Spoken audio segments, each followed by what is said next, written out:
Ining pangbisitahon ng ako mga pigi. Dili unta ni sila maniudto pero this time gipapaniudto na lang ning magi kay saba man kaayo. Unya, murag naay naghit nilag balik. Kuning ako ni silang obserbaran kung pwede na pa ipa-AI og balik. So maonin no. Ingon ani gid ni kong magnegosyo ta. Dili gid nga mo click dayon.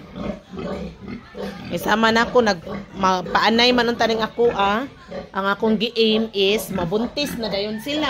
Kay kung mabuntis na syempre maghuwat naman lang ta og adlaw ug kanus-an ni sila manganak aron makaprodukto ta makabaligya. So kana siya naghit na siya pag-ayo.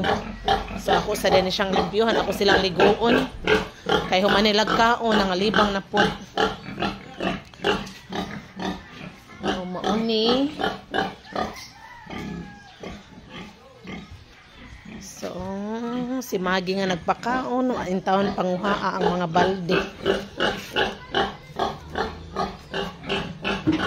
So kato siya ang cage number 3 maoy namiga og balik.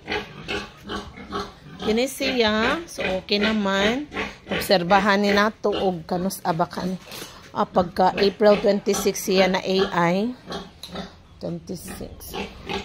So okay ni siya, mauni ang namiga pagbalik. So ako ni siyang liguon ug akong i-check ang iyahang kifi. Magligo kanila. So naana sila yung mga tag din nakabutangan na date kanus sila na AI para atong ma-check kung pila na ka days ang ilahang gibuntis. So nya after 18 days sad nga sila gi-AI, pwede na sad nato sila mapa-AI og balik kung dili magana sila buntis. So ato bang matrack ba kung nabuntis na ba sila o dili. Dali ra di ay ang paglimpyo sad nako nila kay naamang koy washer, pressure washer. Kung wala tay pressure washer ay malangay-langay kita gamay ani. Kaya anak lang pagligo nila pressure washer sa dako ang gamit.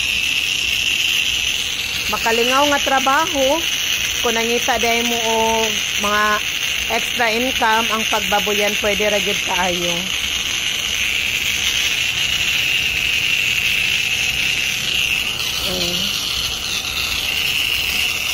Ari ko ani niya kay murag kini siyang nagit na gid ni.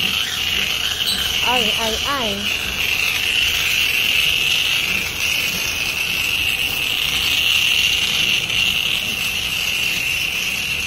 Hugaw kay ni sa kay kining usawa maguni siya ilubot. Magkatag ang yang hugaw ba. Ako saning tiwason sila og ligo. Limpyo kay aron atong ma-check ang yang kifi kung pwede na ba ni nato siya mapa-AI karon. Unya na nako ipa-AI kung kana jung naana jud manggawa sa iyaha ba.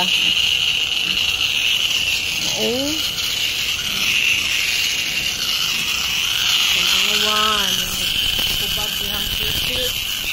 Sumunay ato rong tan-awon kung pwede na ba ni nato ipa-AI og balik. Ako usa na siyang limpyuhan. Karon kay nalimpyo naman ni siya, ato na siyang i-check kung pwede na ba ni siya nga atong ipa-AI. So, ugma ba ni siya pwede? Ugma pa. Na, humana mo pangaon diya mga babuya mo. Mga manok na sad. Ang akong pakanon. Araw na, ano man di ay mo? Gilaw ga naman di ay mong Magi. Ang kuwang din ninyo water. Water.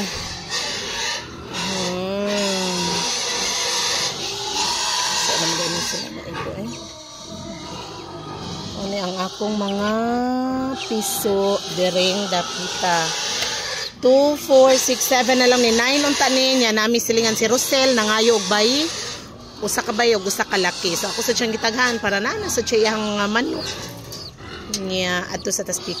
Kinisad sila 5 unta ni diri. Pero ambot lang og nganong nangamatay tong duha. Dumagko ni ganahan sa kunila tanawa ang lahang ang tiil atong itom murag gamidyas. Mura siya gasapatos. Nindot sad siya og Nindot siya ba kay? O, naibalhibo yung mga tiil. Ganahan ko niya. Pero ambot, o nga nung namatay itong duha, tulo na lang na sila. So, naay nagsuroy-suroy uban. Ako pantanahon. Mao ni ang usa na mo. Usara ni ako ang laki nga nagsigsuroy-suroy. Kaliwat ni sa consumer. Awaraw, basta mawaswasan na gani na sila. Magsigig hila ka, nagtupakan unasad. Niya. Usa kapisan. 5 ni sila kapisan, pero amot lang ugasa ng uban. Karon moari na sad ko dire. Kini na ang among dagko. 13 ni sila kabuok unta. Karon 11 na lang kay gihawan na ni namo og duha. Amo nang gisudan.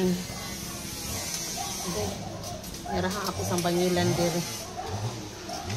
Nga kung ipakaon nila karon kay pagkaon ni sa anay gestating kay nanlayas na ay nanago na.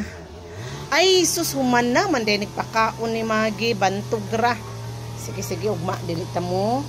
Lawgan ug mas buntag na lang. Og sa dihang kadaghan niyag itlog.